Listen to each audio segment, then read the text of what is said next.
Hello, everyone. I'm Jason Tokarski. And I'm Megan McGurman. Welcome to For the Love of Health, brought to you by ChristianaCare. As you are settling in to listen to or watch this episode, let's take a second to focus on our bodies, shall we? And are you slouched a little bit? Are you not sitting the way you should be? Megan's taking care of it and paying attention to how she is or isn't sitting as we talk about it. I'm worried Jason is judging me and our guests are judging me as we sit here. Judging, and I'm not going to judge. No. So that's the question. How are you using your core in whatever it is you're doing right now? And we've got people here who can speak very specifically to how you use your core. ChristianaCare physical therapists Travis Ross and Brian Catania have been on the podcast before, letting everyone know how important the core is. This time we brought them back because I know I have still not learned 2 years later how important that core is and how many pieces of the core there are. Brian and Travis, help us out. Thanks for joining us today. Thank you for inviting us. This is our second round to do this with you guys. Yep, we're pretty excited. This is going to be one of our most outstanding things that we've done all day. I hope so. As you mentioned, Travis, this is your second time being on the podcast. It's been 2 years, which seems unbelievable, but you are one of our most popular episodes. We had to have you guys come back to continue to talk about the core. And that first episode, we talked about this work being nationally recognized. But for those who have yet to listen or watch that first episode, we'll link it in our show notes here. But give a brief overview of that work. Well, it started when we were doing some work with the University of Delaware. We did some research on the core because we were having trouble identifying where these core weaknesses were, and some athletes were breaking down. We didn't quite understand why. So we dove deeper, literally deeper into the core, and found your favorite muscle, the multifidus. The multifidus, I remember. I do. But also these other links of how, like, the external oblique can affect the opposite side adductor group. And in your back, your lat can affect your opposite side glute and that multifidus, and then the side core. So we found this whole cylinder of work, and then we developed an assessment tool, as well as we call it the Sling Activation Sequence. So it's a grouping of core exercises that works your whole core cylinder, and published it in a peer-reviewed journal. And then the NFL had us speak at their combine meeting where all their teams were present and all the people that work with their teams. I guess it went from there. Several teams implemented in the NFL, a couple in the NBA, and every now and then, we just never know when people are going to reach out to us, right, Trav? Absolutely. So we get a lot of teams that are still reaching out to us from time to time. We're working with a lot of colleges, and everybody's kind of interested. We got a lot of momentum since even your guys' podcast. Had a lot of people come up to us. It's been a great experience. Just getting the word out.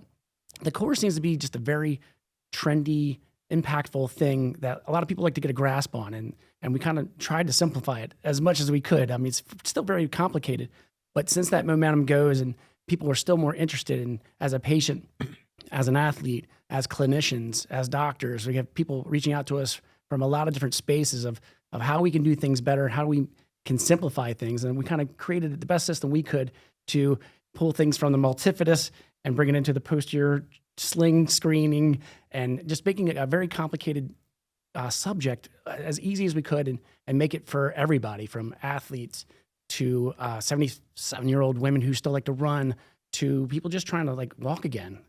It goes from a huge spectrum of people who have really, it's made a big impact on a lot of people from different ranges of health and well-being.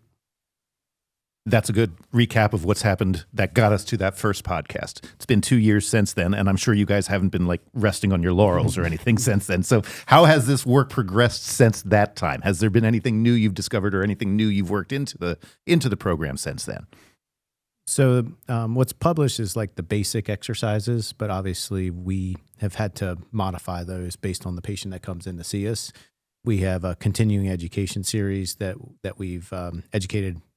In each of our rehab offices, there's a practitioner that is, I guess you could say, core sling certified, so to speak, but they've gone through the education process with us to make sure they have the manual correctives, because there's ways to turn the core back on with your hands and do that, as well as then prescribing these exercises to where you might be shut down or inhibited in those areas.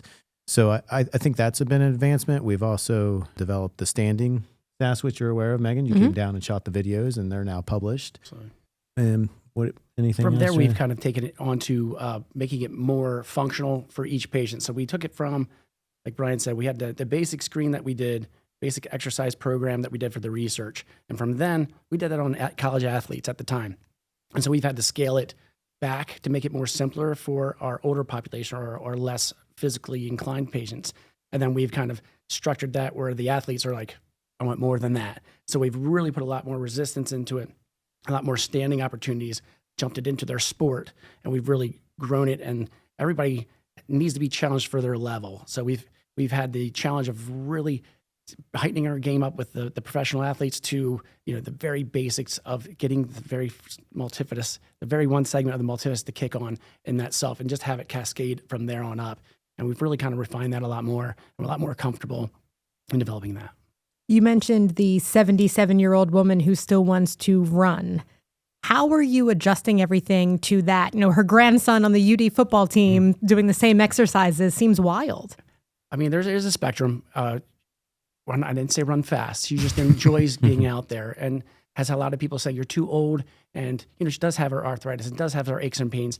But what's safe for her to push through? If there's a certain level where she's just not turning on the right muscles, it is unsafe. It is detrimental.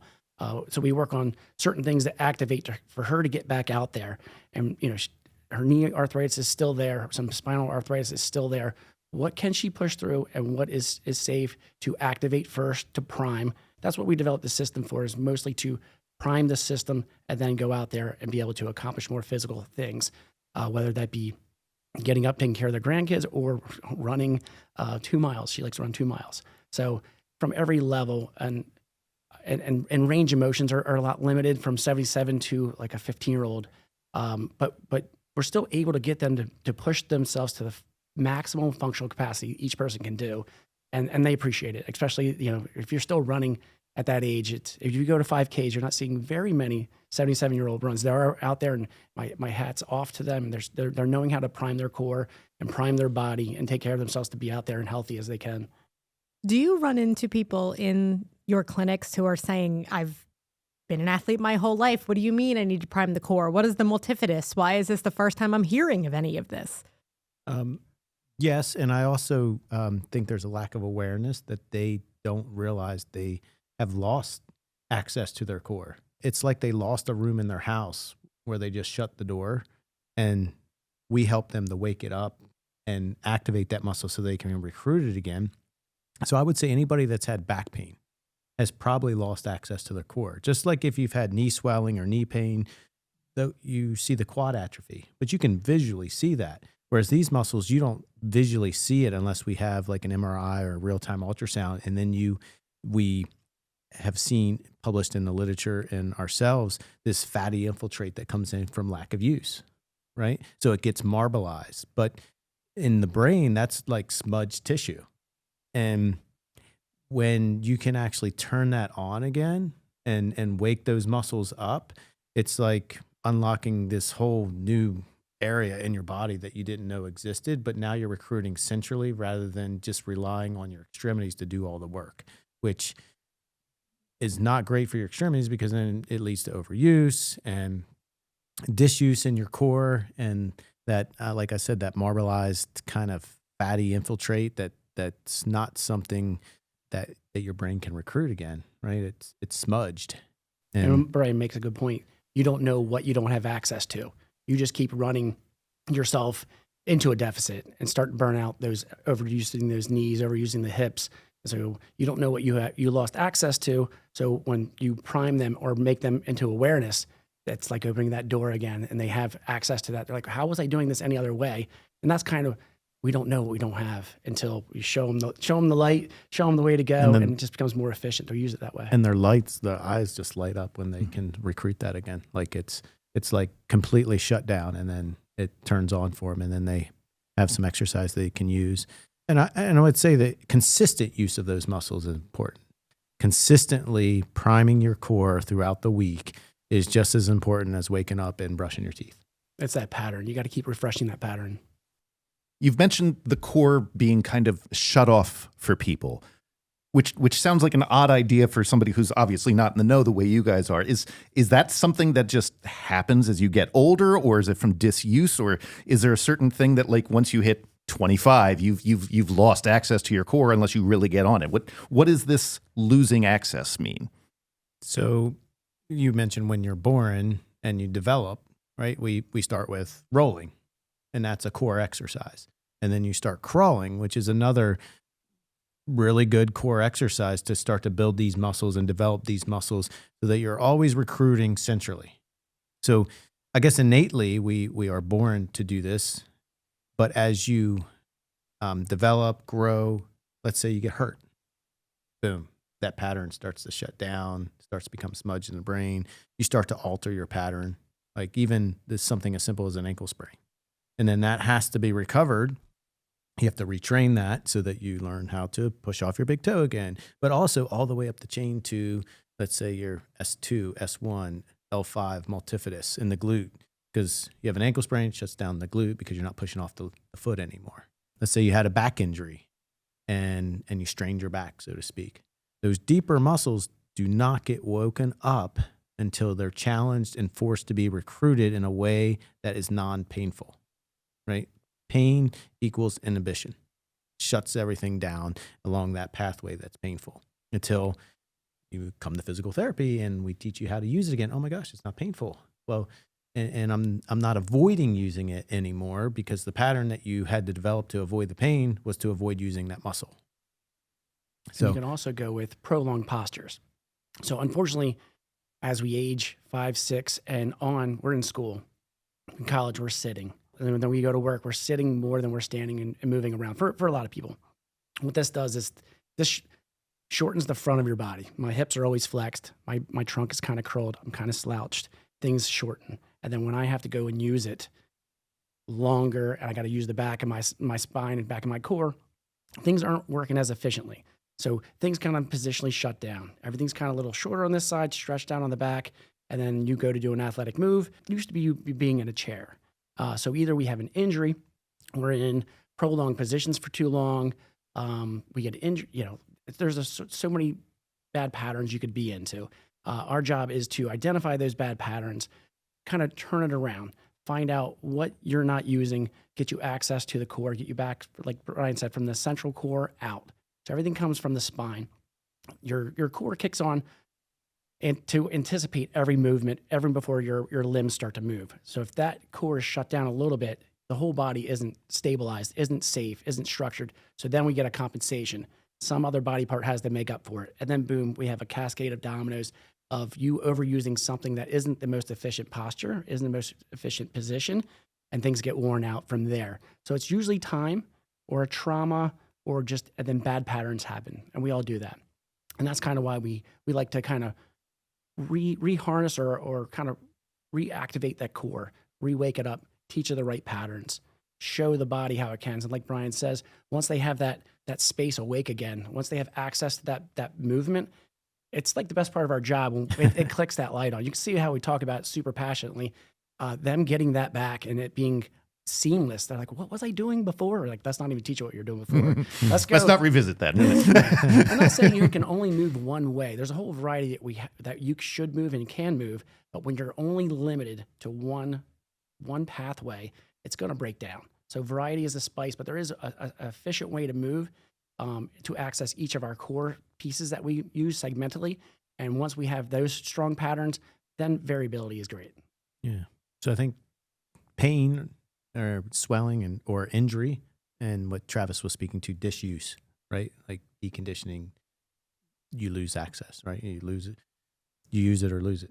A lot of it seems to have to do with just how our society is, with the positions that we are so frequently in as part of our schooling and job, and trying to get ourselves out of that Out of it. structure. Yeah, like being in front of the computer, being on our devices. I mean, they're great tools to help us do our jobs or school more efficiently, but at the end of the day, we still need to move and put the work into our physical body. And there is just as much injury as our physical manual labor people as our desk jobs. Yeah. Same, pretty similar incidents. I think they're saying the desk or sitting is the new smoking. So it's pretty detrimental. So we have to sit. I sit a lot at my job, but then you have to balance it. So for those who are listening who don't have access to the two of you as physical therapists and are thinking, okay, well, what should I be doing? We will put all of the videos we've done previously in the show notes, but just day to day, what can people be doing to say, oop, I need to make sure my core is working and I'm not just hunched over my desk for 8 hours a day? So we're starting from a range of people there, right? So that's general guidance, maybe, Brian. Loaded question, I understand. That's a hard question. In the sense of making general recommendations, I would think you would want to stay within the ranges that you're comfortable in, but even just putting your hands on your ribs and just being able to turn like that, do you feel the muscles kick in? And then like if you extend your back, can you feel those deeper muscles? There should be a swelling in the back. And if it's more of a sinking in, so to speak, then you're getting the more global movers squashing the little guys, the local movers. Whereas you want the swelling of the local, the deeper core muscles, so that the global guys, the more external ones, like your erector spinae and your obliques and your rectus abdominis, can do their job of transferring these big forces, if that makes sense. So to make a general recommendation, just put your hands on those muscles and see if can I even tighten my core. Like some people have lost the ability to even like draw their belly button in or extend their back. And I mean that's a basic just can I do that? But it should just kick in when you stand up, right? Like as you push into the floor, you should feel those muscles kick in. And the best way to kind of access the core does everything 360. It will bend me forward. It will bend me sideways. It will bend me back. It will rotate me. So how to start from there?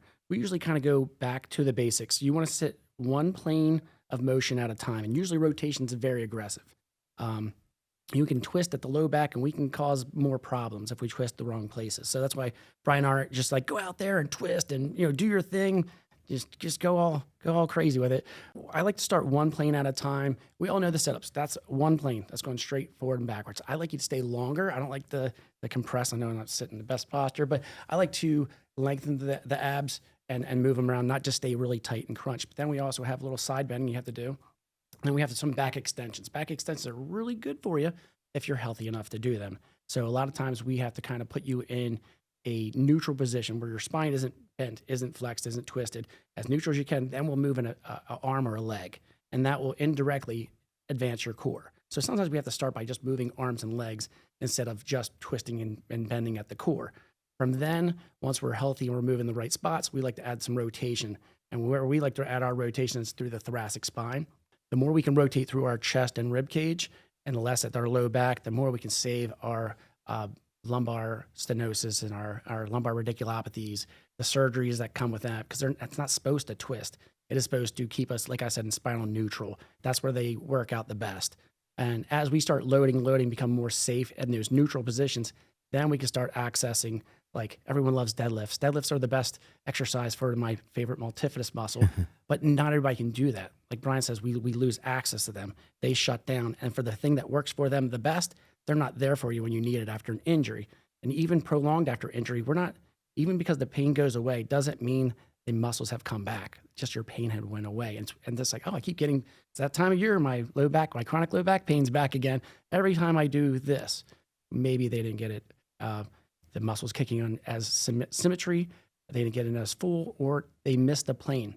We got them bending forward, we got them bending sideways, we got them arching back, but we never added that rotation.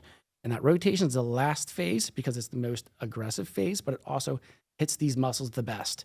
And that's kind of what our research was kind of focused on, is getting that rotation, but you have to be healthy enough to get there. So that's why we're not kind of throwing rotation at everybody right away. The thing you need to do is rotate hardcore right away, because it needs to be a building block. And what we usually do first is like counter rotation or anti-rotation, of having forces hit you in a rotational way, but you don't go anywhere. You stay neutral, we say. Instead of having that trauma turn you and twist you, you have to be able to resist that. That resisted torsion comes from your core. And that's what, if that control isn't there, that's going to set you up for an injury down the line. I'm sure this is going to be a pretty entertaining video edition to watch, because I know, Brian, as everything you were saying about can you move suck your navel in and everything, Megan and I are sitting here like, oh, let me see, can I do this? Making these really awkward movements here. So, well, I think what would be best, Jason, is you and Megan come down to Springside with Travis and I, and we'll show you how to activate your core and We're make sure in. you're doing it right. Let's do it. I'll do it. We'll take you through I'm the sure we're 7 not. So Yeah, absolutely not doing it right. I can tell you that right now. Well, you're not alone, but there is hope. Yep. Right? Like your brain will register, and once we cue you in with our hands, you'll be able to kick those muscles in, and you'll feel better about yourself. Well, that will be a fantastic addition to this episode. Love it. So we will make that happen. Yeah. Can't wait. Which, you know what? Let's ask that question as well. How much of the world do you see through your work? When you're sitting here looking at us, are you watching our posture saying, oh, Jason, God. I don't want to know the answer to that question. So I think we turn it off. Yeah, we've had to learn how to filter it so we can see it. And our wives helped us with that. But they're Oh, like, that's smart. yeah, I think our wives were like, not every person needs your insight. At like They a don't want to wedding know or whatever. what yeah. they're moving inefficiently. You need to filter that. Not the Yeah. general public. When they come to the clinic, then it's Right. Yeah. Sure. Sure, they're You're asking in for help. diagnostic Yeah. mode talking at at that soccer point, so games. that's fine. Like, that guy, we got to help his rib 4. Like, not today. Not today. This is not the time or place. Right. Got it. So we talked a little bit about what people can try to figure out and do on their own, but is there some way that a person listening to this would be able to just figure out what does or doesn't work for them? Again, ideally they're coming into the office to see you guys, but if not, is there something they can say, oh, that hurts. Maybe I need to work on this instead of that. Well, I How have do something they- for that occasion. The multifidus. Well, that and what helps the multifidus the best. You know the thing I bring? I Your brought ball. That's yes. it. And they brought the That's- ball. that's what makes the video Trav always- version. Yeah, he never forgets his So ball. not our faces from pulling No, our navel. It's the ball. right, okay. that makes it a must watch. Your guys' homework will be to take this ball. It's a 9-inch Pilates ball. Has a little squish to it. And we talked this about the last discussion. I probably talked about it a lot better last time. But I want you to squeeze it between your knees. Sit up nice and tall. And if there's a place when you're rotating from side to side and you feel something hurts, I can't go very far one way than the other, grab your abs, feel that should be hard one way. How come it's not hard when I go the other way? Kind of feel something kicking in. If you feel it in your hip flexors, guess what? You're using compensation. Those hip flexors are going to wear out. That's one of those compensations that you're going to use that are slowly going to wear that out, and it's going to cause something down the line. Abs shut off, hip flexors turn on. We get these arched backs, and we're kicking too much erector spinae in the back and not enough core in the front. And that's when we start seeing degeneration in the back. That's when we start seeing hip issues and knee issues.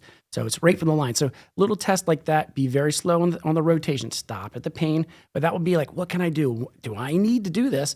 Oh, I can't twist. If we have people that coming in there, our world is built to reach that seatbelt like this and to plug it in here, and anything more, most people don't know. My golfers are really good. They'll have a great backswing, but that follow through isn't quite there. That's something that you need to identify. But that's a rotational sport. They're supposed to be a little bit better, but you have to even it up as much as we can. Everybody that else that isn't in a rotational sport, it is really hard. Like we said, we don't know what you don't have access to until you hit, oh, I already had pain. And then we're at a cascade of muscles shutting off, and then it's just kind of playing catch up from there. You can get ahead of it, like we're going to get into in a few weeks or so. We'll get ahead of it, and you guys can be in tune to your bodies and see what patterns work for you guys and see what patterns you're stuck in. And that's kind of, like I said, the best part of our job is having that light turn on, like, wow, I have access to that. And there's something it's easy. Why haven't I always been doing it? So that's kind of like why we do our job. We love it. Well, Yeah. we are excited for the light to turn on. I'm Terrified, sure we but have much excited, to learn. Brian and Travis, thank you very much. And to our listeners, make sure you click on that link of our exercises that come out with this episode. It's going to be great. You'll be shining your lights. Thank you, guys. Thanks. We talked about a lot of different links in this episode, so go right to the show notes right now or in the description of this YouTube channel. There is a link to the original ChristianaCare For the Love of Health podcast episode with Brian and Travis, where we talk about their core sling exercises. There are also links to the exercises, and before you go crazy, some of them are with actual professionals doing these exercises. But you can also, if you're so inclined, maybe want to feel a little better about yourself, also check out Jason and I going down to ChristianaCare Springside location to test out these core exercises with Brian and Travis. How can this possibly end badly? It'll on this be great. Very special episode. It will all be great. And if you just want a good laugh, maybe you should check that out. That's worth the price of admission right there. And of course, you can stay up to date on all the latest for the love of health by following ChristianaCare on your favorite social media platform. We'll be back in 2 weeks with another great conversation. Until then, thanks again for joining us. For the love of health.